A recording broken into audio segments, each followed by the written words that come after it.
Você já parou para pensar quantas vidas poderiam mudar completamente se alguém simplesmente prestasse atenção? A história que você vai ouvir agora começou com uma moça contando moedas numa padaria. 15 reais. Era tudo que ela tinha. E o que aconteceu quando um pai solteiro da mesa ao lado decidiu não fingir que não estava vendo? Mudou tudo. Fica até o final, porque essa história vai te mostrar o poder de um único momento de coragem. E antes de começar, deixa nos comentários de onde você nos ouve. Adoramos saber até onde as nossas histórias chegam. O sino pendurado acima da porta da padaria Santo Antônio protesta contra a dobradiça enferrujada quando Júlia Santos empurra a entrada com dificuldade. A cadeira de rodas trava na soleira da porta uma vez, duas vezes, antes que ela consiga manobrar para dentro. O barulho faz todas as cabeças se virarem. Conversas ficam suspensas no meio de frases. Xícaras de café param no ar, congeladas entre a mesa e os lábios. Fernando Souza não quer encarar, mas algo na forma deliberada como ela se move. A concentração feroz no rosto, enquanto empurra as rodas para a frente, faz com que ele seja incapaz de desviar o olhar. Sua filha Thaís parou de colorir a borboleta roxa que desenhava, o lápis de cor congelado no ar. Pai. Tá, sussurra, mas Fernando gentilmente toca a mão dela. Agora não, filha. As palavras não ditas pairam entre eles enquanto observam a jovem se aproximar do balcão. Ela deve ter uns 20 e poucos anos, no máximo. Cabelo loiro preso em um rabo de cavalo que já viu dias melhores. O suéter tem um pequeno buraco perto do ombro. O tipo de coisa que você consertaria se tivesse alguém para notar que precisa de conserto. Suas mãos agarram as rodas da cadeira com uma mistura de determinação e algo mais. Exaustão, talvez. Ou resignação. Dona Cida, que é dona desta padaria há 30 anos e já viu todo tipo de dor cruzar aquela porta, ilumina o rosto com reconhecimento. Júlia, feliz aniversário, querida! As palavras caem como pedras em água parada. Fernando observa os ombros de Júlia ficarem tensos, depois deliberadamente relaxarem. Obrigada, Dona Cida. A voz dela é suave, controlada. A voz de alguém que aprendeu a não ocupar muito espaço. 24 hoje, né? Meu Deus, lembro quando você começou a vir aqui. Faz o quê? 3 meses? 4. Os dedos de Júlia encontram a carteira, couro gasto que um dia pode ter sido vermelho, mas desbotou para algo entre rosa e marrom. Eu poderia levar um pedaço daquele bolo, o menor. Fernando finge estar interessado no café, mas está observando ela contar as notas. 1, 2. Depois moedas de um saquinho plástico. 25 centavos. 50. Ela conta 2 vezes, os lábios se movendo silenciosamente. O de baunilha com a cobertura rosa? Dona Cida pergunta, já pegando a fatia. Sim, por favor, quanto é? 12 reais. Júlia desliza o dinheiro exato sobre o balcão. As moedas fazem pequenos sons de clique contra o fórmica. Fernando nota que não sobra nada na carteira dela quando ela a fecha. Nada. Dona Cida coloca o bolo em uma caixinha com mais cuidado do que o necessário. Quer uma velhinha, querida? Por conta da casa. Por um momento, a compostura de Júlia racha. Seus olhos brilham com algo cru e desesperado antes que ela puxe de volta, trancando tudo para dentro. Sim. Obrigada. Ela se impulsiona até uma mesa perto da janela. 2 mesas de distância de Fernando e Tá. Perto o suficiente para que ele possa ver suas mãos tremerem levemente quando ela abre a caixa. Perto o suficiente para observá-la colocar a vela solitária no centro do bolo, com a precisão de alguém executando um ritual. Então ela apenas senta ali. Não acende a vela. Não come. Apenas fica olhando para aquele bolo como se ele representasse cada aniversário que ela passou sozinha. E pela expressão no rosto dela, Fernando suspeita que possam ser todos eles. Pai. A voz de Tá é urgente agora, puxando a manga dele. Pai. Ela tá sozinha no aniversário dela. As palavras atingem Fernando como uma força física. Ele conhece a solidão. Ele vive com a solidão há 2 anos, desde que Mariana desmoronou durante o tratamento de quimioterapia e nunca mais voltou para casa. Mas a solidão dele é diferente. Ele tem Tá. Ele tem memórias de aniversários com músicas e velas demais e Mariana rindo enquanto cobertura respingava por todo lado. Esta garota, Júlia, a solidão dela parece absoluta. Ninguém devia ficar sozinho no aniversário. Tá continua com a certeza moral que só uma criança de 9 anos pode ter. É a regra. Fernando olha para sua filha. Realmente olha para ela. Quando foi que ela ficou tão sábia? Quando foi que ela começou a notar a dor em estranhos? Você está certa, ele se ouve dizer. Seu corpo já está se movendo, levantando, e Tá está saltitando ao lado dele com antecipação. Eles cruzam o pequeno espaço entre as mesas. Júlia olha para cima, assustada.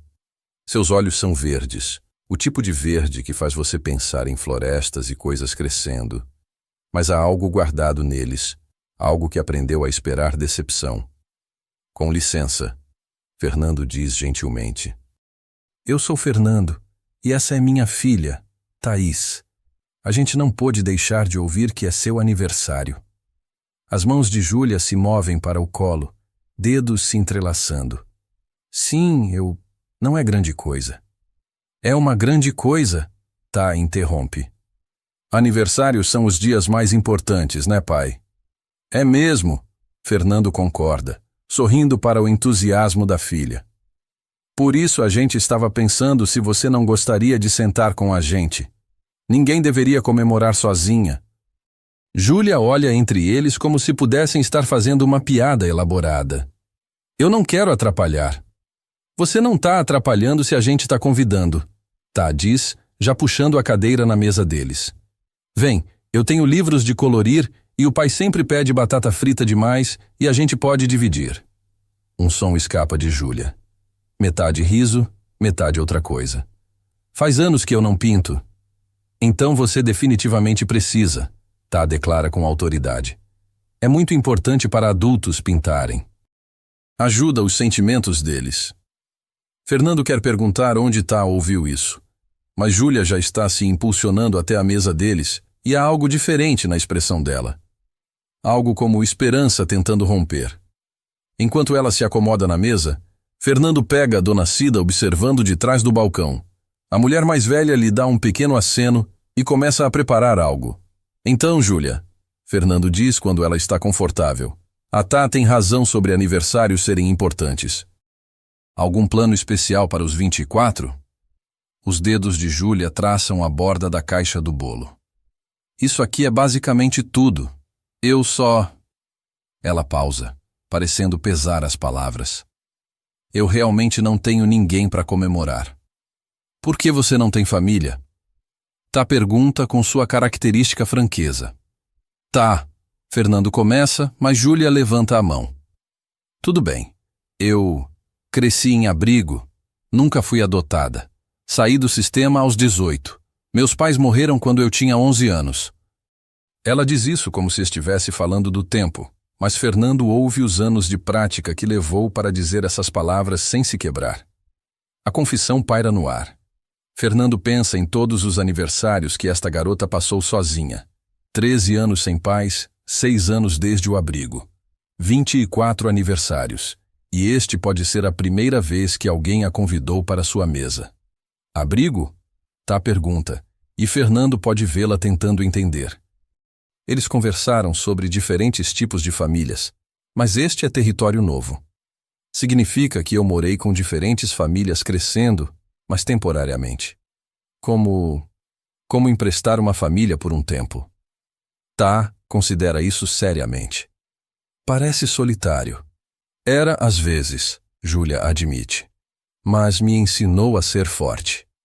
Você deve ser a pessoa mais forte de todas então, Tá diz. E Fernando vê a compostura cuidadosa de Júlia rachar novamente, só um pouco. Eu não sei sobre isso.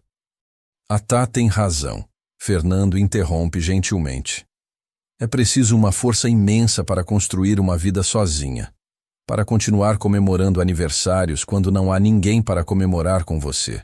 Para continuar tendo esperança. Júlia olha para ele bruscamente. Quem disse que eu continuo tendo esperança? Você está aqui, não está? Comprou um bolo de aniversário para si mesma. Aceitou uma vela da Dona Cida. Veio sentar com a gente. Isso é esperança. Dona Cida aparece na mesa deles antes que Júlia possa responder, carregando uma bandeja com 3 chocolates quentes cobertos com chantilly e um bolo maior com Feliz Aniversário Júlia, escrito em script elegante. Especial de aniversário, ela anuncia, sem custo adicional para este em particular. Os olhos de Júlia se enchem de lágrimas. Eu não posso, eu já gastei. Eu pedi dinheiro? Dona Cida diz firmemente. 24 anos, isso vale comemorar direito. Tá imediatamente pega o isqueiro do balcão e cuidadosamente acende ambas as velas, a da pequena fatia de bolo de Júlia e a do bolo novo e maior. Faz pedidos nos dois, poder duplo de aniversário. Júlia ri. Uma risada de verdade desta vez. E Fernando percebe que é provavelmente a primeira alegria genuína que ele ouviu dela. O que eu peço? Ela pergunta. E está claro que ela não está realmente perguntando sobre as velas. O que você mais quer? Tá, diz seriamente. Pedidos de aniversário são poderosos. Eles podem mudar tudo. Júlia fecha os olhos. À luz das velas, Fernando pode ver a criança que ela deve ter sido, soprando velas em diferentes cozinhas com diferentes famílias temporárias, sempre desejando a mesma coisa. Quando ela abre os olhos e sopra ambas as velas, lágrimas estão escorrendo pelo rosto dela. Desculpa, ela diz limpando as bochechas. Eu normalmente não sou alguém que chora. Ei, Fernando diz suavemente. Tudo bem. Aniversários são emocionais. Pode confiar em mim. Eu chorei nos meus últimos 3. Sério? Júlia pergunta. Sério. A Tá teve que me trazer lenços. Muitos. O pai chora com tudo agora. Tá informa Júlia seriamente. Até com comerciais que tem cachorro. Mas ele diz que tudo bem porque lágrimas significam que você tá sentindo coisas. E sentir coisas significa que você tá vivo. Júlia olha para Fernando com algo parecido com compreensão. Você perdeu alguém. Não é uma pergunta, mas Fernando acena de qualquer forma. Minha esposa, 2 anos atrás, câncer. A Tá tinha 7. Sinto muito. Obrigado. Mas a gente está aprendendo, eu e a Tá, que você pode construir algo novo a partir da perda. Não uma substituição, mas algo diferente. Algo que honra o que foi enquanto abre espaço para o que poderia ser. As mãos de Júlia se envolvem ao redor da caneca de chocolate quente como se estivesse extraindo calor de mais do que apenas a bebida. Eu não saberia sobre honrar o que foi. Eu nem sei quem eram meus pais. O sistema disse que minha mãe era jovem, sobrecarregada. Me deixou em um hospital quando eu tinha 2 semanas de vida. Sem nome, sem bilhete, só me deixou. Tá estende a mão através da mesa e pega a mão de Júlia. Isso é tão triste. Costumava me deixar com raiva, Júlia admite. Todo aniversário, eu me perguntava se ela lembrava. Se ela sabia que era o dia em que a filha dela completava 5, ou 10, ou 16 anos.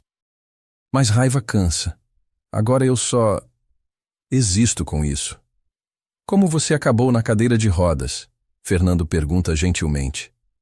Se você não se importa que eu pergunte. Júlia toma um gole do chocolate quente antes de responder. Acidente de ônibus quando eu tinha 18 anos. Coisa engraçada é que eu tinha acabado de sair do abrigo, conseguido uma bolsa para a faculdade comunitária. Achei que finalmente ia ter uma vida normal, sabe? Ela pausa, e Fernando pode vê-la revivendo aquilo.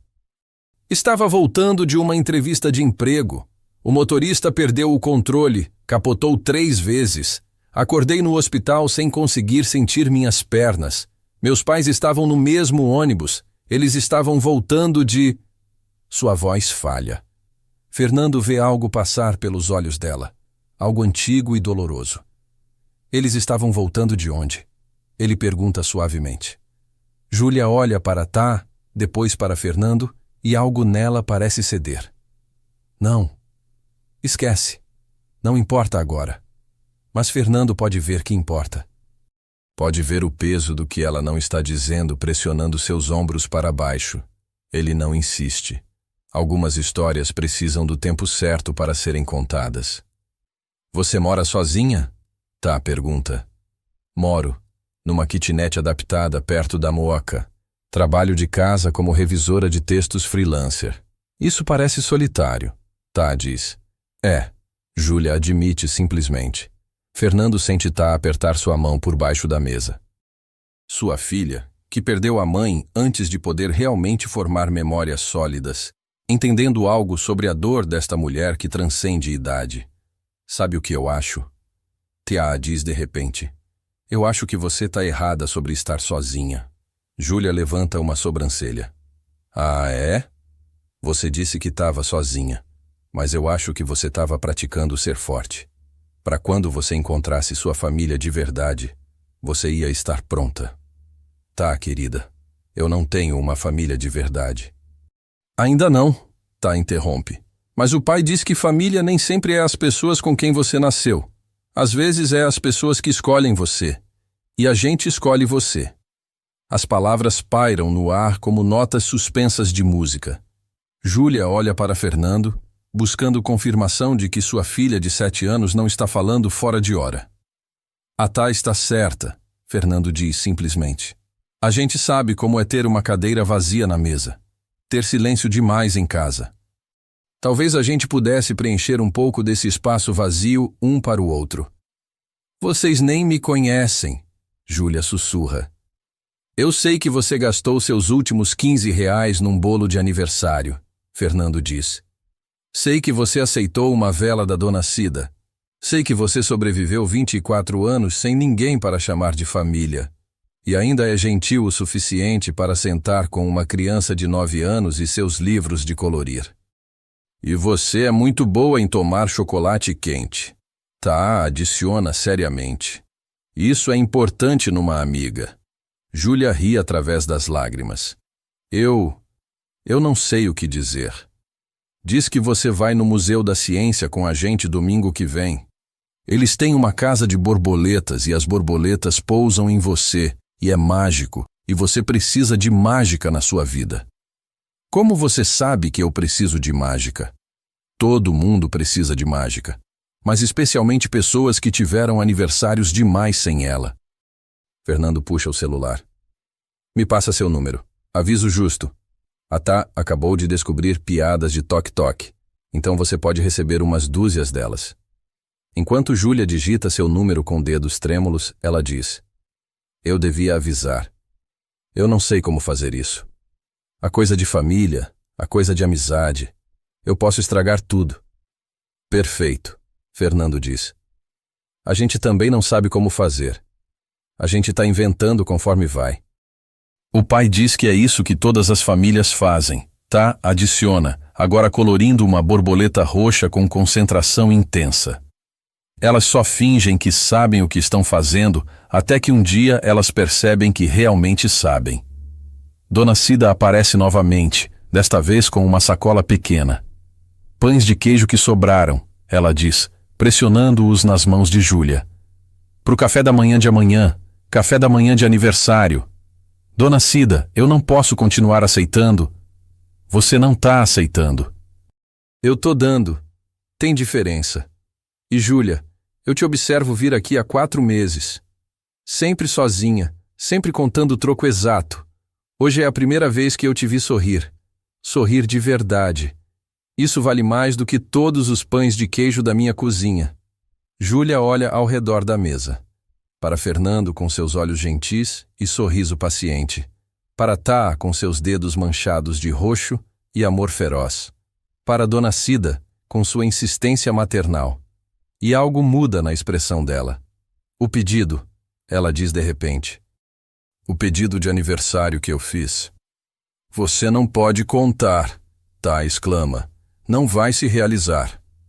Eu acho que já se realizou, Júlia diz. Eu pedi exatamente isso.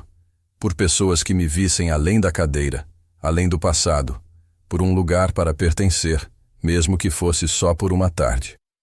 Não só uma tarde, Fernando diz firmemente. E pela primeira vez em 24 anos, Júlia Santos entende o que as pessoas querem dizer quando falam sobre se sentir em casa. Naquela noite, Fernando recebe uma mensagem de Júlia. Já são quase 11 da noite quando o celular vibra na mesinha de cabeceira. Ele está deitado no escuro, fazendo o que faz todas as noites há 2 anos. Encarando o teto, contando as rachaduras na pintura, tentando não pensar em como a cama parece grande demais para uma pessoa só. A mensagem é curta. Obrigada por hoje. Faz muito tempo que eu não me sinto vista. Fernando olha para as palavras por um longo momento. Seus dedos pairam sobre o teclado. Ele quer dizer tantas coisas. Quer dizer que ele também não se sentia visto. Que há 2 anos ele é apenas o pai da Tá, ou o professor de história, ou o viúvo jovem.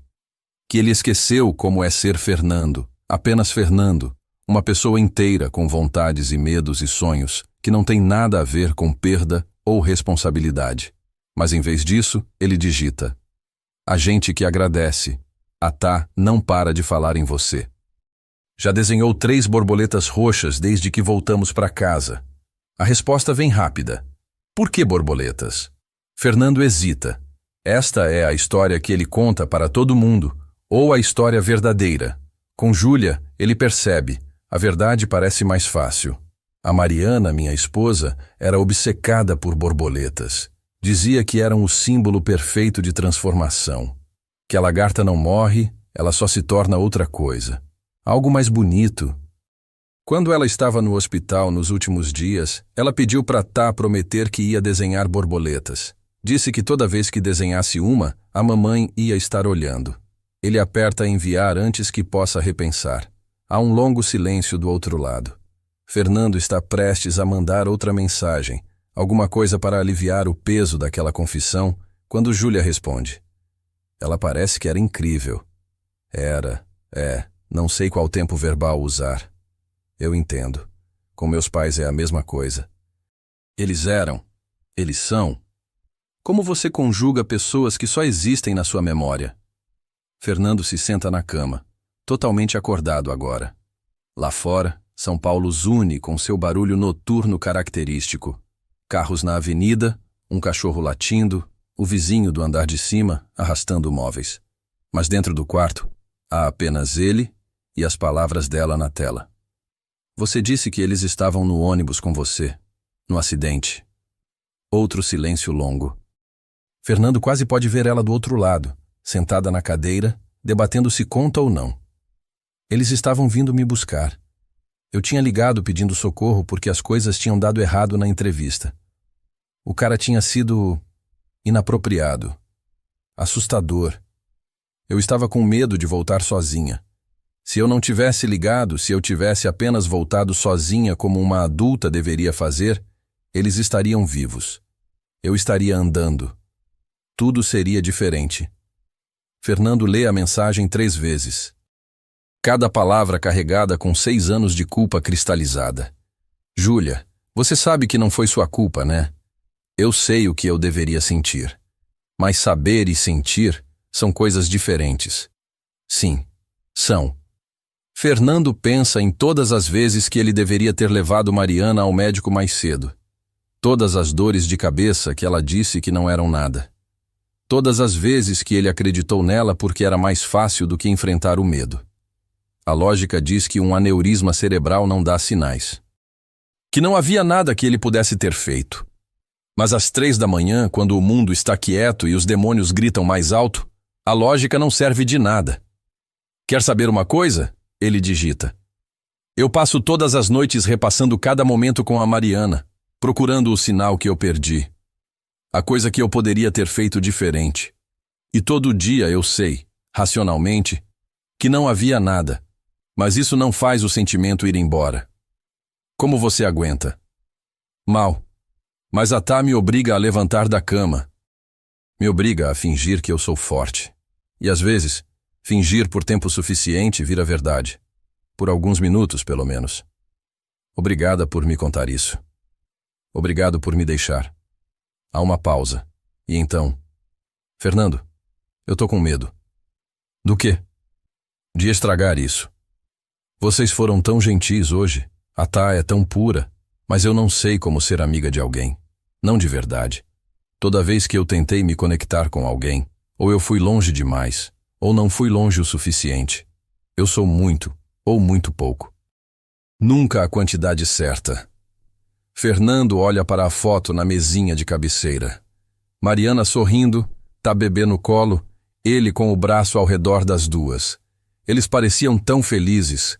Eles eram tão felizes. E agora esse era apenas um momento congelado no tempo, prova de algo que não existe mais. Júlia, eu vou te falar uma coisa que a Mariana me disse uma vez. A gente estava tendo uma briga idiota, nem lembro sobre o quê, e eu disse que tinha medo de não ser o marido que ela merecia. Sabe o que ela respondeu? O quê? Ela disse, Fernando, você não precisa ser perfeito, você só precisa continuar aparecendo. É só isso que eu tô pedindo, apenas apareça, pro museu domingo. Para as outras coisas que a Tá inevitavelmente vai planejar. E se você estragar, a gente resolve. Porque é isso que famílias fazem. Famílias resolvem as coisas? Famílias de verdade, sim. As falsas fogem quando fica difícil. Há um longo momento, e então Júlia manda uma última mensagem antes de se despedir. Até domingo, então. E Fernando, obrigada por continuar aparecendo também. Fernando adormece com o celular na mão, pela primeira vez em 2 anos, sentindo algo além de peso no peito quando pensa no dia seguinte. O domingo chega com um céu de São Paulo surpreendentemente azul. Fernando e Tá pegam Júlia na muca às 9h30 da manhã. Ela está esperando na frente do prédio, usando uma blusa amarela que faz seus olhos verdes parecerem ainda mais brilhantes. Há algo diferente nela. Ela está sorrindo. Júlia! Tá grita pela janela antes mesmo de Fernando parar completamente o carro. Oi, Tá! Oi, Fernando! Ajudar Júlia a entrar no carro é um processo. Fernando nunca precisou pensar sobre acessibilidade antes, sobre quantos degraus existem no mundo, quantas portas são estreitas demais, quantos olhares curiosos ou piedosos uma pessoa em cadeira de rodas recebe em um único dia.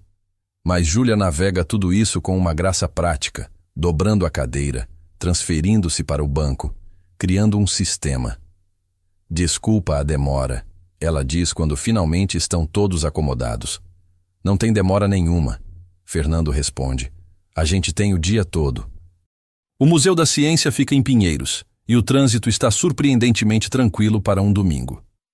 Tassá passa o caminho inteiro contando para Júlia sobre cada fato de borboleta que ela conhece, e Fernando percebe, ouvindo-as conversar, que faz muito tempo desde que ouviu a filha tão animada.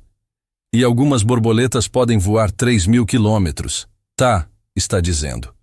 Tipo uma viagem do Brasil até Argentina, Júlia sugere. Isso, até a Argentina. Na verdade, Fernando interrompe suavemente, olhando pelo retrovisor. 3.000 quilômetros te levaria mais ou menos até o Peru. Ainda mais legal, Tá exclama.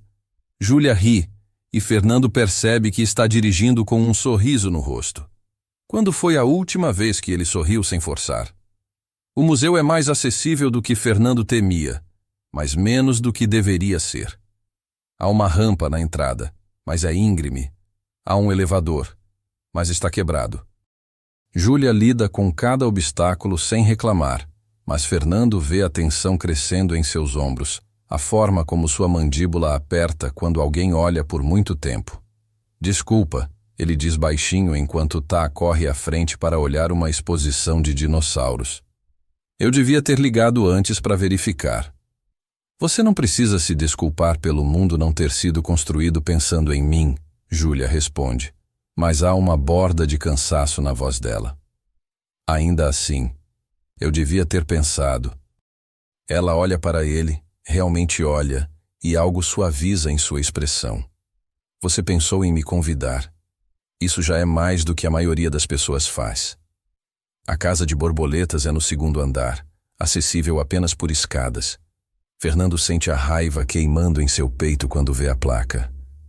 Isso é ridículo, ele diz. Tem que ter outra forma. Tem, Júlia diz calmamente. Vocês vão e eu espero aqui. De jeito nenhum, Tá declara, voltando para pegá-los. A gente veio ver as borboletas juntos. Todos nós. Tá, querida, não tem como. Mas Tá já está marchando até a recepção, sua indignação de 9 anos em pleno efeito. Fernando e Júlia trocam olhares e seguem. Com licença. Tá está dizendo para a atendente, uma mulher de meia idade que parece estar tendo um domingo particularmente chato. A minha amiga não pode subir as escadas e ela precisa ver as borboletas, porque hoje é o nosso dia especial e vocês precisam ter uma solução porque isso não é justo. A atendente pisca, claramente despreparada para a força da natureza que é Tá quando ela decide lutar por algo. Bem, nós temos um elevador de serviço. Perfeito, Tá declara. A gente aceita. E é assim que Júlia acaba fazendo um tour pelos bastidores do museu, passando por salas de armazenamento e escritórios, até finalmente chegarem à Casa de Borboletas por uma entrada lateral que poucos visitantes veem. Você é incrível, Júlia diz para Tá quando finalmente entram no ambiente quente e úmido. Eu sei, Tá responde sem falsa modéstia. O pai diz que eu puxei a mãe na teimosia. A Casa de Borboletas é tudo que prometeram e mais. Centenas de borboletas em todos os tamanhos e cores flutuam pelo espaço, pousando em plantas tropicais, em visitantes desavisados, em qualquer superfície que pareça interessante. A luz do sol filtrada pelas paredes de vidro cria um efeito quase mágico, transformando o espaço em algo fora do tempo. Júlia fica imóvel na entrada, apenas observando. Há lágrimas em seus olhos. Está tudo bem? Fernando pergunta baixinho. Eu nunca vi nada tão bonito. Ela sussurra. Uma borboleta azul brilhante pousa no braço da cadeira de Júlia. Depois outra, amarela e preta. E então mais uma, laranja e branca. É como se elas reconhecessem algo nela, alguma quietude ou doçura que as atrai. Tá aponta, boquiaberta. Júlia, você é uma árvore de borboletas. E ela é. Em questão de minutos, há pelo menos 10 borboletas pousadas em Júlia, em sua cadeira, em seu cabelo, em seus ombros. Ela ri através das lágrimas, um som de pura alegria infantil que Fernando suspeita que ela não produz há muito tempo. Por que elas gostam de você? Tá pergunta maravilhada. Borboletas são atraídas por energia calma. Um funcionário do museu explica, aparecendo ao lado deles. Elas sentem quando alguém está em paz. Seu amiga deve ter uma energia muito especial. Júlia olha para Fernando e ele vê o momento registrar nela. Talvez ela não esteja quebrada. Talvez ela seja apenas diferente. E talvez diferente possa ser bonito também. Eles passam 1 hora na Casa de Borboletas. Fernando tira o que devem ser 100 fotos de Júlia e Tá, rodeadas por borboletas, sabendo que Tá vai querer desenhar cada uma delas. Há um momento, quando uma borboleta monarca pousa na cabeça de Júlia e ela fecha os olhos com um sorriso nos lábios, que Fernando sente algo se deslocar em seu peito. Não é atração, não exatamente, não ainda, mas é o reconhecimento de que poderia ser. Que talvez, eventualmente, ele possa sentir algo além de luto novamente. Quando finalmente saem, Tá está exausta e feliz, Júlia está radiante e Fernando está pensativo. Sanduíche? Ele sugere, e ambas concordam entusiasticamente. Eles encontram uma lanchonete próxima com mesinhas na calçada. O garçom olha para a cadeira de Júlia, depois para a entrada apertada, e parece prestes a dizer algo quando Fernando o interrompe. Não tem problema, a gente senta aqui fora. É um dia perfeito para isso de qualquer forma. O sol está quente, mas não escaldante. Há uma brisa leve, e São Paulo está fazendo aquela coisa rara, onde por um momento parece quase pacífica. Obrigada, Júlia diz baixinho quando o garçom vai embora. Pelo quê? Por não fazer parecer uma grande coisa. A cadeira. Algumas pessoas ficam tão desconfortáveis que fazem um show inteiro, e outras agem como se eu fosse invisível. Você só lida com isso. É parte de você. Fernando diz simplesmente. Não é tudo que você é, mas é parte. Como eu ser viúvo é parte de mim. Como a Tá amar borboletas é parte dela. Eu amo borboletas. Tá confirma, já desenhando em um guardanapo. Júlia olha para Fernando por um longo momento. Como você ficou tão sábio sobre isso tudo? Eu não sou sábio. Eu só tenho muita terapia. Ela ri. Sério? Completamente sério. 2 vezes por semana no começo. Agora uma. A Tá também vai. A gente meio que virou uma família de terapia. Eu nunca fiz terapia, Júlia admite. Quero dizer, teve aquela terapia obrigatória depois do acidente, mas eu só dizia o que eles queriam ouvir para me liberarem. Você deveria tentar de novo. Uma boa terapeuta muda tudo. Não tenho dinheiro para isso. Fernando está prestes a oferecer ajuda, mas se contém. É cedo demais. Ela tem orgulho e ele precisa respeitar isso. Tem clínicas com preço social. Posso te mandar alguns contatos se quiser. Eu gostaria. Obrigada. Os sanduíches chegam e eles comem em um silêncio confortável.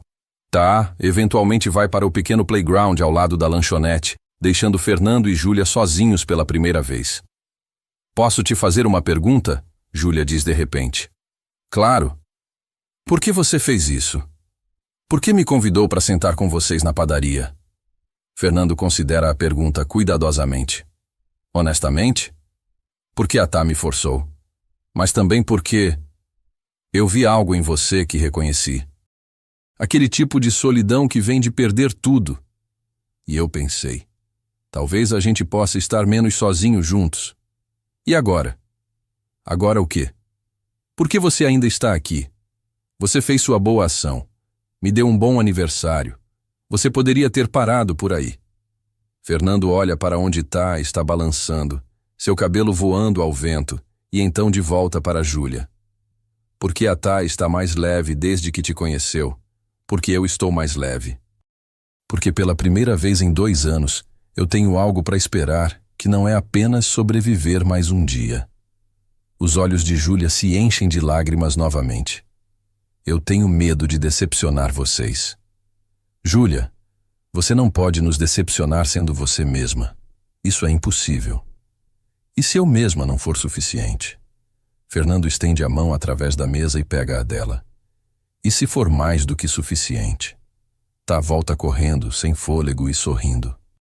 Júlia, você precisa vir toda terça jantar na nossa casa. O pai faz espaguete e é só um pouco queimado, e a gente pode assistir filmes, e você pode me ensinar mais coisas sobre borboletas. Júlia olha para Fernando procurando permissão. Ela não está errada sobre o espaguete estar um pouco queimado, ele admite. Mas o convite é real, terça à noite. Você topa? E ali, na calçada de uma lanchonete em Pinheiros, com o sol da tarde desenhando sombras longas e Tá balançando empolgada, Júlia Santos diz sim. Sim para jantar de terça. Sim para fazer parte de algo. Sim para ser vista. As terças à noite se tornam sagradas. Durante 6 semanas consecutivas, Júlia aparece na porta de Fernando às 7 em ponto, sempre trazendo alguma coisa. Uma garrafa de refrigerante, um pacote de biscoitos. Na 3ª semana, ela traz ingredientes e insiste em ajudar a cozinhar. E Fernando descobre que ela é surpreendentemente boa em temperar coisas, mesmo que nunca tenha tido alguém para ensiná-la. Onde você aprendeu a cozinhar? Ele pergunta enquanto ela adiciona especiarias ao molho de tomate com a precisão de um químico. YouTube, principalmente. E tentativa e erro. Muito erro no começo. Tá está sentada no balcão da cozinha, balançando as pernas e desenhando. Ela está em sua fase de borboletas em cadeiras de rodas, e cada desenho é mais elaborado que o anterior. Hoje ela está trabalhando em uma borboleta monarca com rodas que parecem asas. Júlia, você acha que borboletas sonham em voar antes de sair do casulo? Tá pergunta do nada. Júlia considera a pergunta seriamente, como sempre faz com as perguntas de Tá. Eu acho que elas sonham, sim, mas talvez elas nem saibam o que é voar até fazerem isso. Tipo quando você sonha com algo, mas não tem as palavras para descrever ainda. Como você sonhando em andar de novo? O silêncio que segue é pesado. Fernando está prestes a repreender Tá por ser invasiva, mas Júlia fala primeiro. Não, Tá. Eu não sonho mais com isso. Nunca. No começo eu sonhava toda noite. Eu acordava e por alguns segundos esquecia. Tentava levantar da cama e caía. Todas as manhãs, a mesma surpresa horrível. Mas eventualmente, eu parei de sonhar com isso. Agora eu sonho com outras coisas. Com o quê? Júlia olha para Fernando, depois de volta para Tá. Ultimamente, eu sonho com borboletas, e com jantares de terça-feira, e com ter pessoas que se importam se eu apareço ou não. Tá pula do balcão e abraça Júlia pela cintura. Nós nos importamos muito. É na quinta terça-feira que tudo muda. O jantar corre normalmente. Eles comem, conversam, Tá mostra seus novos desenhos e Júlia ajuda com a lição de casa de matemática porque, como se descobre, ela é muito melhor com números do que Fernando. Depois do jantar, enquanto Tá toma banho, Fernando e Júlia ficam na sala tomando chá. Posso te perguntar algo? Fernando diz, colocando a xícara na mesinha de centro. Sempre. Aquele dia na padaria, o que você ia fazer depois? Depois de soprar a vela sozinha? Júlia fica muito quieta. Lá fora, uma sirene passa. Dentro, o único som é a água correndo do chuveiro de Tá no andar de cima. Honestamente, Júlia finalmente diz. Eu não tinha um plano. Eu não tinha planos há muito tempo. Júlia. Não. Ela interrompe suavemente. Deixa eu falar. Eu preciso falar sobre isso. E eu nunca contei pra ninguém. Fernando assente e espera. Depois do acidente, quando eu acordei no hospital e os médicos me disseram que eu nunca ia andar de novo, minha primeira reação não foi tristeza. Foi alívio. Ela deixa isso pousar entre eles. Porque significava que eu não tinha mais que fingir. Não tinha mais que tentar construir essa vida normal que eu nunca ia conseguir ter de qualquer forma. Eu tinha uma desculpa perfeita agora. Desculpa, não posso fazer isso. Tô numa cadeira de rodas. Era quase libertador, sabe? Mas depois veio a raiva. Tanta raiva. Com o motorista do ônibus. Com Deus, se ele existe. Com meus pais por terem morrido. Com meus pais biológicos por terem me abandonado. Comigo mesma por ter ligado pedindo socorro naquele dia. Fernando sente o coração apertar. Ele sabe para onde isso está indo. Teve um dia, uns 3 anos atrás, que eu juntei todas as minhas pílulas. Analgésicos, antidepressivos, remédios para dormir, tudo. Coloquei todos num copinho ao lado da cama. Fiquei a noite inteira olhando para eles. O que te fez parar? Júlia ri, mas não tem humor no som. A coisa mais boba. Era inverno, estava muito frio. E eu pensei, se eu fizer isso agora, vão me encontrar e meu corpo vai estar frio e rígido e sozinho. E por algum motivo, aquele pensamento era mais assustador do que continuar vivendo. A ideia de estar morta e sozinha parecia pior que estar viva e sozinha. Júlia. Não me olhe assim, Fernando. Não com pena. Por favor. Não é pena. É identificação. Porque eu tive noites parecidas, depois que a Mariana morreu. Nunca cheguei tão perto quanto você, mas entendo o pensamento. O quanto parece tentador apenas parar de sentir dor. Ela o olha com surpresa. Você? Mas você tem a Tá. E foi só por isso que eu não fui mais longe. Porque ela precisava de mim. Mas teve noites, muitas noites, que eu desejei poder apenas desligar o botão e parar. Eles ficam em silêncio por um longo momento. Lá de cima, ouvem Tá cantando no chuveiro, uma música sobre borboletas que ela inventou. O que mudou? Júlia pergunta. Para você, quero dizer. Terapia, tempo, perceber que a dor não ia embora, mas eu podia aprender a carregar ela diferente. E eventualmente, bem eventualmente, perceber que podia haver alegria de novo. Não em substituição à dor, mas junto com ela. Você sente alegria agora? Fernando pensa na pergunta. Pensa em Tá rindo. Pensa em domingos na padaria. Pensa em Júlia sentada em sua sala, compartilhando suas histórias mais escuras, sem medo de julgamento. Sim, Não o tempo todo, mas em momentos. E os momentos estão ficando mais frequentes. Júlia limpa uma lágrima que escorreu. Eu não sei se eu sinto alegria ou se eu só sinto menos dor. Mas nesses últimos meses com vocês, tem sido diferente. Tem sido mais leve. Isso já é alguma coisa. É muito, na verdade. A água para de correr lá em cima. Tá vai aparecer a qualquer momento, com cabelo molhado e pijama de borboletas, querendo que Júlia leia uma história de ninar como já virou costume. Júlia, Fernando diz rapidamente, antes que percam o momento. Obrigado por confiar em mim com isso, por me deixar conhecer essa parte de você. Obrigado por não correr. Nunca vou correr. É uma promessa grande, e Fernando sabe disso quando faz, mas ele também sabe que é verdade. Tá aparece no topo da escada, cabelo em todas as direções. Júlia, você vai ler A Lagarta Muito Comilona para mim? Claro, borboletinha. Enquanto Júlia sobe as escadas atrás de Tá, Fernando fica na sala pensando sobre segundas chances. Sobre como você encontra pessoas no momento exato em que precisa delas. Sobre como salvar alguém às vezes significa deixar ser salvo também. Na semana seguinte, Júlia chega para o jantar de terça visivelmente nervosa.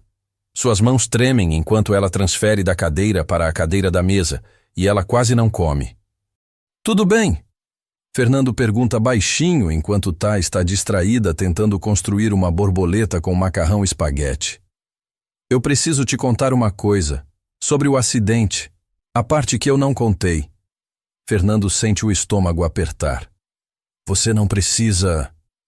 Eu preciso, porque vocês merecem saber quem eu realmente sou. E se depois disso você não quiser mais que eu venha aqui, eu vou entender. Júlia, nada que você disser vai mudar. Meus pais não estavam no ônibus por acaso, ela interrompe. Eu contei que eles estavam vindo me buscar porque o entrevistador tinha sido assustador, mas eu não contei o resto. Ela respira fundo. Eu não precisava deles. Eu tinha dinheiro para ônibus. Tinha gente na rua. Eu estava segura. Mas eu estava com raiva. Com raiva de estar sempre sozinha, de nunca ter ninguém para me buscar enquanto todas as outras meninas tinham. Então eu liguei para eles e menti. Disse que estava em perigo. Que precisava deles imediatamente. Fernando vê lágrimas começando a cair. Eles pegaram o primeiro ônibus que encontraram. Meu pai nem tinha carteira de motorista. Eles sempre andavam de ônibus. E aquele ônibus específico, naquele horário específico, era o que tinha o pneu ruim, o motorista cansado, a estrada com aquela curva perigosa. Júlia. Eu matei meus pais porque estava com raiva de ser órfã. Eu matei eles porque estava com ciúmes de crianças com famílias. Eu os tirei de mim por egoísmo puro. Ela está chorando abertamente agora, o tipo de choro que vem de um lugar tão fundo que parece não ter fim. E a pior parte? A pior parte é que quando eu acordei no hospital e eles me disseram que meus pais tinham morrido, minha primeira reação, antes mesmo da dor, foi pensar: bem, pelo menos agora eu tenho um motivo real para ninguém vir me buscar. Tá parou de brincar com o macarrão.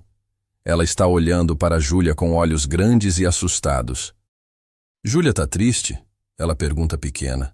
Fernando está prestes a mandar Tá para o quarto, mas Júlia fala primeiro. Tô, Tá, muito triste, porque eu fiz uma coisa muito ruim há muito tempo e nunca me perdoei por isso. Para a surpresa de Fernando, Tá desce da cadeira e vai até Júlia. Todo mundo faz coisas ruins às vezes. O pai diz que o importante é o que você faz depois. E se não tem um depois? E se a coisa que você fez não pode ser consertada? Tá pensa sobre isso com a seriedade de uma filósofa de 9 anos. Então você tem que fazer coisas boas para os outros, para equilibrar. Tipo, você não pode desfazer o ruim, mas pode fazer tanto bem que o mundo fica melhor mesmo assim. Júlia olha para essa criança pequena, oferecendo absolvição com a simplicidade que só a inocência permite. Você acha que funciona assim? Eu acho que a mamãe pensaria assim.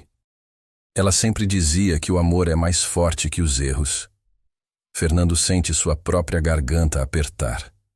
Mariana teria amado Júlia. Teria visto além da dor para a pessoa lutando para emergir dela. Júlia, Fernando diz, sua voz rouca. Você tinha 18 anos. Você era uma criança que tinha passado a vida inteira sem ter pais de verdade. E quando finalmente teve medo de perdê-los também. Então você os testou. Você queria ver se eles viriam, se eles escolheriam você. Não. Sim. Você não matou seus pais. Um acidente matou seus pais. Um pneu defeituoso e um motorista cansado e má sorte. Você era uma menina assustada que queria ser importante para alguém. Isso não te torna uma assassina. Te torna humana. Mas se eu não tivesse ligado... Se. Fernando interrompe gentilmente. Eu posso fazer isso também. Se eu tivesse insistido para Mariana ir ao médico antes. Se eu tivesse notado os sinais. Se. Mas a verdade é que a vida acontece. E às vezes é injusta. E às vezes é cruel. E nada que a gente faz ou deixa de fazer muda isso. Como você vive com isso? Vivendo, acordando todo dia e escolhendo continuar. E deixando pessoas que se importam te ajudarem a carregar o peso. Júlia olha ao redor da mesa. Para Tá com seus olhos sábios demais para sua idade. Para Fernando com sua compreensão nascida de dor semelhante. Para as borboletas desenhadas por toda a casa. Para os pratos sujos que provam que eles comeram juntos, dividiram comida e histórias e vida. Vocês ainda querem que eu venha aqui, mesmo sabendo disso? Especialmente sabendo disso, Fernando diz. Porque agora a gente te conhece de verdade, e a gente te escolhe de verdade. Eu escolho você também, Tá adiciona, abraçando Júlia tão forte que quase a derruba da cadeira. E ali, na cozinha bagunçada de Fernando, com espaguete esfriando nos pratos e desenhos de borboletas na geladeira, Júlia Santos começa a entender o que pode significar perdão. Não o tipo que vem de fora, mas o tipo que você constrói tijolo por tijolo dentro de si mesmo, com a ajuda de pessoas que se recusam a te deixar carregar tudo sozinha. Naquela noite, depois que Júlia vai embora, Tá se aproxima de Fernando enquanto ele lava a louça. Pai, por que as pessoas se machucam tanto por dentro? Fernando desliga a torneira e se agacha para ficar na altura dela. Porque às vezes a vida dá pra gente mais dor do que sabemos como processar. E quando isso acontece, a dor fica presa dentro, causando estragos. A Júlia tem muita dor presa? Tem, filha, tem muita. E a gente pode ajudar ela a tirar? A gente pode ajudar ela a não ficar sozinha com isso. Isso já é muito. Tá pensa sobre isso, então assente. Tá bom. Vou desenhar uma borboleta bem grande para ela. Para lembrar que coisas presas podem virar coisas bonitas se você esperar tempo suficiente. Fernando abraça a filha, maravilhado mais uma vez com a capacidade das crianças de simplificar verdades complexas. Nas semanas seguintes, algo muda em Júlia. Não é dramático, não é súbito, mas é perceptível. Ela ri mais facilmente. Toca mais. Permite ser tocada. Aceita ajuda sem fazer disso uma batalha. Ela começa a trazer suas coisas para a casa de Fernando, pequenas migrações de pertences que marcam território, um suéter esquecido no sofá, uma escova de dentes no banheiro, um livro na mesa de centro. Fernando não menciona, mas nota cada item. Nota como sua casa está começando a ter impressões digitais de Júlia por toda parte. E percebe que não se importa. Na verdade, ele gosta. É em uma terça, 2 meses depois da grande confissão de Júlia, que Tá faz a pergunta que nenhum deles estava preparado para responder. Júlia, você pode ser minha segunda mamãe? O silêncio é ensurdecedor. Júlia fica pálida. Fernando congela com o garfo no ar. Tá continua comendo como se tivesse apenas perguntado sobre o tempo. Tá, Fernando finalmente consegue dizer. Essa é uma pergunta muito grande. Por quê? A gente já age como família. Júlia vem toda semana. Ela ajuda com minha lição de casa. Ela lê histórias. Ela deixou uma escova de dentes aqui. Ela é família. Família e mãe são coisas diferentes, querida. Mas ela pode ser os dois, não pode? Júlia encontra sua voz, embora ela trema. Tá, Eu... eu não sei como ser mãe. Eu nunca tive uma de verdade. Eu não saberia o que fazer. Você só precisa continuar sendo você. Tá, diz com a lógica implacável da infância. Você já age como mãe. Você só não tem o nome ainda. Fernando vê o pânico nos olhos de Júlia e intervém. Tá, acho que a Júlia precisa de tempo para pensar sobre isso. É muita coisa de uma vez. Tá bom, Tá concorda facilmente. Mas Júlia, eu já escolhi você, só para você saber. Depois do jantar, depois que Tá vai dormir, Fernando e Júlia ficam na varanda dos fundos. É uma noite quente de São Paulo, o ar pesado com a promessa de chuva. Desculpa por isso, Fernando diz. Ela não tem filtro às vezes. Não precisa se desculpar. Ela só disse o que estava sentindo. Ainda assim, foi muita pressão. Júlia fica quieta por um longo momento, observando as luzes da cidade piscarem na distância. Posso te perguntar algo? Sempre. O que você sente? Sobre mim, quero dizer. Sobre tudo isso. Fernando respira fundo. Esta é a conversa que ele tem evitado, mas talvez seja a hora. Eu sinto que pela primeira vez em 2 anos, eu acordo e não desejo imediatamente que seja amanhã. Eu sinto que ter você aqui faz minha casa parecer menos vazia. Eu sinto que a Tá está mais feliz, mais leve, desde que você apareceu. E você? Você está mais feliz? Sim, muito mais. Isso te assusta? Aterroriza. Porque significa que eu tô deixando ir, que eu tô fazendo espaço para algo novo. E isso parece como trair a Mariana, mesmo sabendo que ela nunca pensaria assim. Júlia assente, entendendo sem precisar dizer nada. Eu tenho medo também, ela admite. Medo de estragar isso. Medo de que vocês dois vão perceber que eu não sou suficiente. Que eu sou muito danificada, muito quebrada. Júlia, olha para mim. Ela se vira, seus olhos verdes brilhando na luz fraca da varanda. Você não está quebrada. Você está ferida. Tem diferença. Coisas quebradas não podem ser consertadas. Coisas feridas podem sarar. E se eu não sarar completamente? Então você sara até onde pode e vive com o resto, como todos nós fazemos. A chuva começa a cair, gotas grossas que batem no telhado como um tambor. Nenhum deles se move para entrar. Fernando, Júlia diz baixinho, eu acho que estou me apaixonando pela sua família, por vocês dois, e eu não sei o que fazer com isso. O coração de Fernando acelera. Eu acho que a gente apenas deixa acontecer e vê onde isso vai dar. Sem promessas. Sem promessas. Só presença. Um dia de cada vez. Júlia estende a mão e Fernando a pega. Eles ficam assim, de mãos dadas na chuva, 2 sobreviventes aprendendo a viver de novo. 3 meses se transformam em 6. 6 meses se transformam em 1 ano. O apartamento de Júlia vira mais um lugar onde ela guarda suas coisas do que onde ela mora de verdade. A maioria das noites ela fica até tarde na casa de Fernando, ajudando Tá com lição de casa, assistindo filmes no sofá, existindo no tipo de rotina confortável que ela nunca imaginou ser possível. Mas há momentos em que o peso de tudo ainda a esmaga. Momentos em que ela olha para Fernando e Tá rindo juntos e sente que está invadindo algo sagrado. Momentos em que a voz na cabeça dela sussurra que ela não merece isso, que vai estragar tudo, que é só questão de tempo até eles perceberem o erro que cometeram. É em uma dessas noites, quando a ansiedade aperta seu peito como um torno, que Júlia finalmente liga para a clínica de terapia que Fernando recomendou. A primeira sessão é difícil.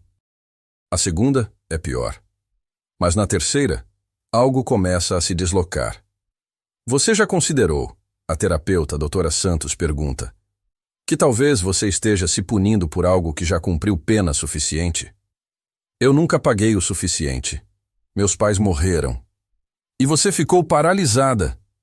Perdeu sua independência. Passou 6 anos se isolando do mundo.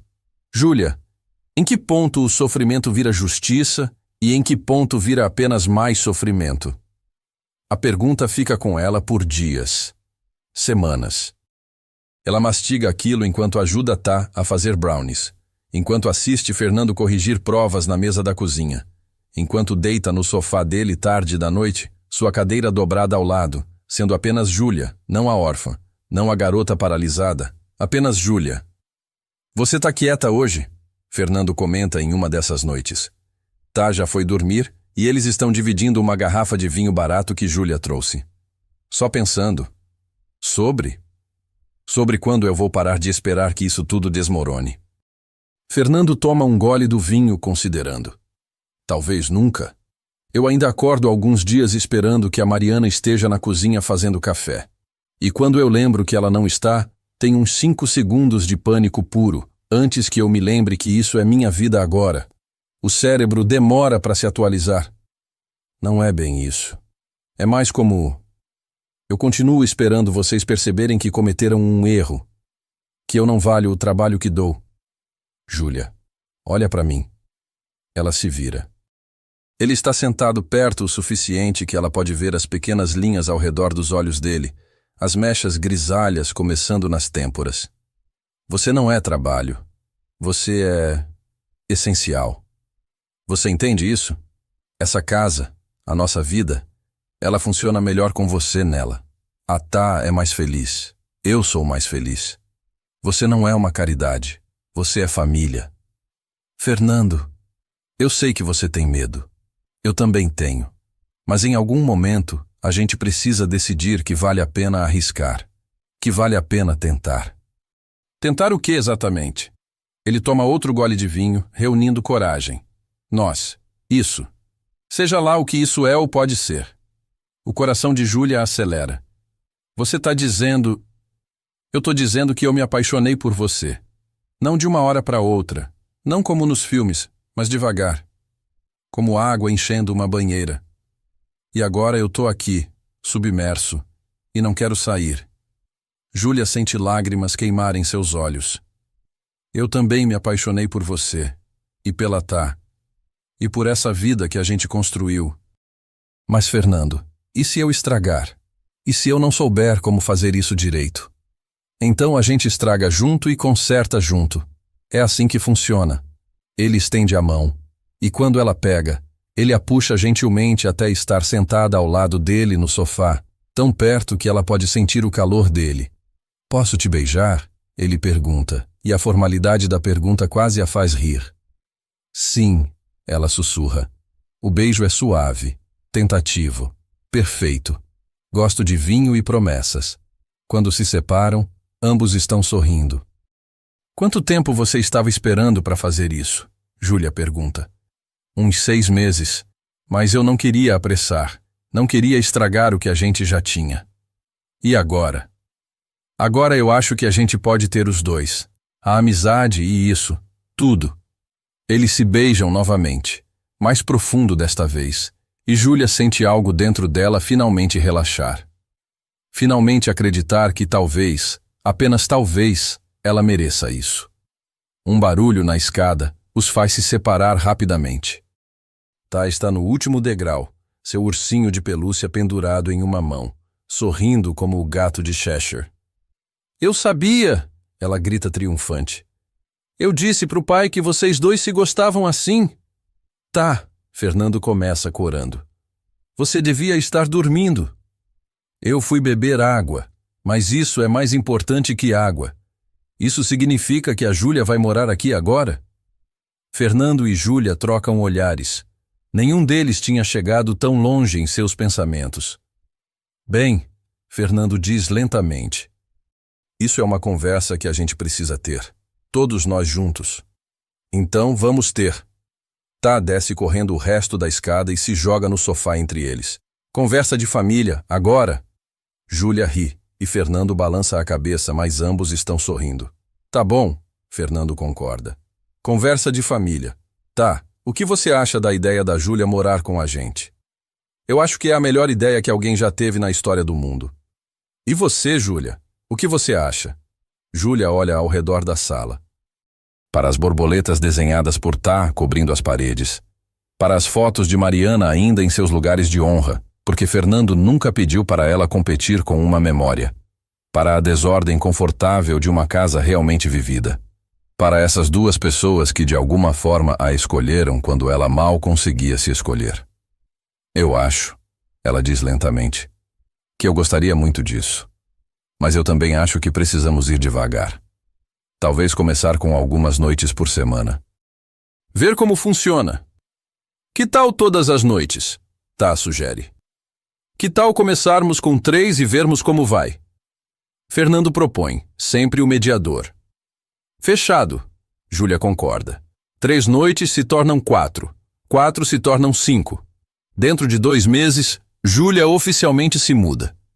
Ela mantém seu apartamento como escritório e espaço quando precisa de solidão, mas a casa de Fernando vira sua casa também. Não é sempre fácil. Há brigas sobre espaço no banheiro e quem esqueceu de comprar leite. Há noites em que Júlia precisa ir para seu apartamento porque estar perto demais de tanta felicidade a assusta. Há momentos em que Tá testa limites, chamando Júlia de mãe para ver como ela reage, e momentos em que Júlia precisa explicar gentilmente que ela não está tentando substituir Mariana, apenas adicionar a si mesma à equação. Mas há também manhãs de café na cama. Há também Tá correndo para a casa da escola para contar primeiro para Júlia sobre seu dia. Há também Fernando beijando a testa de Júlia quando ele pensa que ela está dormindo, sussurrando "obrigado", como uma oração. 1 ano e meio depois daquele primeiro aniversário na padaria, Fernando pede Júlia em casamento. Não é elaborado. É em uma terça-feira normal, depois do jantar, com Tá como conspiradora entusiasmada. Júlia Santos, ele diz, ajoelhando ao lado da cadeira dela. Você fez minha filha mais feliz. Você me fez mais feliz. Você pegou nossa família quebrada e ajudou a fazer ela inteira de novo, de um jeito novo. Você se casa comigo? Júlia olha para o anel simples na mão dele. Depois para Tá, vibrando de excitação, depois de volta para Fernando. Sim, ela diz através das lágrimas. 1000 vezes sim. Tá grita tão alto que o vizinho bate na parede. O casamento é pequeno, íntimo, perfeito. Na padaria Santo Antônio, onde tudo começou, com Dona Cida como madrinha não oficial e fornecedora do bolo. Tá espalha pétalas pelo corredor improvisado entre as mesas, usando um vestido coberto de borboletas bordadas. Júlia usa branco não porque é tradição, mas porque Tá insistiu que ela parece uma borboleta saindo do casulo. O vestido foi adaptado para a cadeira, uma costureira talentosa transformando potencial constrangimento em algo lindo. Quando Fernando a vê pela primeira vez, ele chora. Não lágrimas delicadas, mas soluços completos que fazem seus ombros tremerem. Desculpa, ele diz limpando o rosto. É só que você é tão linda. E eu nunca pensei, depois da Mariana, eu nunca pensei que eu poderia ter isso de novo. Ei, Júlia diz pegando sua mão. Não é de novo. É novo. É diferente. É nosso. A cerimônia é conduzida por um amigo de Fernando, também professor. É curta, doce, cheia de referências a borboletas e segundas chances e famílias escolhidas. Você aceita essa mulher? O oficiante pergunta. Para amar e honrar na saúde e na doença, na alegria e na tristeza pelo resto de seus dias? Eu aceito, Fernando diz, sua voz firme. E você, Júlia Santos, aceita este homem? Espera, Tá interrompe. Tem uma parte que a gente adicionou. O oficiante sorri, claramente preparado. E você, Júlia Santos, aceita também esta criança, Thaís Souza, como sua filha, para amar e guiar, para ensinar e aprender pelo resto de seus dias? Júlia olha para Tá, que está segurando um buquê de flores artificiais em formato de borboleta que ela mesma fez. Eu aceito, Júlia diz, sua voz quebrando. Eu aceito tanto. Quando eles se beijam, Tá joga as flores para cima, criando uma chuva de borboletas de papel que pousa sobre todos os convidados. A recepção é barulhenta, alegre, perfeita. Dona Cida faz um discurso sobre acreditar no amor improvável. A terapeuta de Júlia está lá, chorando discretamente. Os colegas professores de Fernando contam histórias sobre como ele mudou no último ano, como voltou a sorrir. Mas o momento mais significativo vem quando Tá puxa o microfone. Eu queria dizer uma coisa, ela anuncia, sua voz pequena mas firme. Quando minha mãe Mariana morreu, Eu achei que nunca ia ter mãe de novo. E eu não tenho. Porque a Júlia não é uma substituta. Ela é adicional. Como eu tenho duas mães agora, uma no céu e uma aqui. E isso não diminui nenhuma delas. Só faz eu ter mais amor. Não há um olho seco na padaria. Naquela noite, na casa que agora é deles juntos, depois que Tá finalmente adormece exausta de tanta emoção, Fernando e Júlia ficam na varanda dos fundos. Você se arrepende? Júlia pergunta. De ter se aproximado daquela mesa naquele dia? Fernando a puxa para mais perto. Nem por um segundo. Melhor decisão da minha vida. Mesmo que eu venha com toda essa bagagem, especialmente por causa disso, porque sua bagagem combina com a minha. A gente se encaixa, Júlia. Nossas partes quebradas se alinham de um jeito que faz a gente inteiro. Eles ficam assim, abraçados, enquanto São Paulo zune ao redor deles. Dois sobreviventes que encontraram refúgio um no outro. Duas pessoas sozinhas que descobriram que juntos podiam ser uma família. Os anos seguem. Tá cresce, vira adolescente, eventualmente vai para a faculdade. Ela estuda biologia com foco em lepidopterologia, o estudo de borboletas, porque algumas coisas são destinadas desde o início. Júlia lança um livro sobre sua experiência, uma memória brutal e honesta sobre crescer no sistema, sobre perda e culpa e, eventualmente, perdão. Torna-se um best-seller modesto. Ela usa o dinheiro para criar uma fundação que ajuda jovens que estão saindo do sistema de abrigos, especialmente aqueles com deficiências. Fernando eventualmente se aposenta da docência, mas nunca para de ensinar. Ele e Júlia dão palestras juntos sobre construir famílias não tradicionais, sobre curar através de conexão. Dona Cida eventualmente passa a padaria para a filha, mas não antes de institucionalizar uma tradição. Todo dia 24 de maio, aniversário de Júlia, há bolo grátis para qualquer um que esteja comemorando sozinho. Em homenagem à garota que não estava sozinha assim que deixou alguém entrar. A placa na parede diz: 15 anos depois daquele primeiro aniversário, Júlia, Fernando e Tá, agora uma jovem mulher de 24 anos fazendo mestrado, voltam à padaria Santo Antônio. É tradição agora, comemorar ali todo ano. Você se lembra? Tá está dizendo, revirando fotos antigas no celular.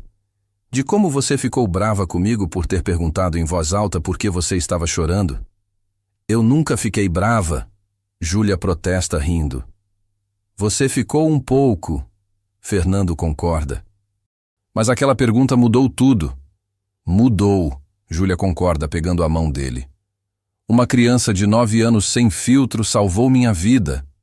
Você salvou a nossa também, Tá diz seriamente. Vocês dois estavam tão perdidos antes de se encontrarem. Vocês apenas não sabiam. Dona Cida aparece com um bolo, como sempre, e velas o suficiente para 39 anos desta vez. Faça um pedido, querida, ela diz. Júlia olha ao redor da mesa. Para Fernando, com mais cabelos grisalhos agora, mas os mesmos olhos gentis. Para Tá, tão crescida, tão brilhante, tão parecida com Mariana em suas fotos. Para Dona Cida, que foi testemunha de tudo desde o início. Para a padaria onde sua vida mudou com R$ 15 e um ato de bondade. Eu não preciso fazer um pedido, ela diz.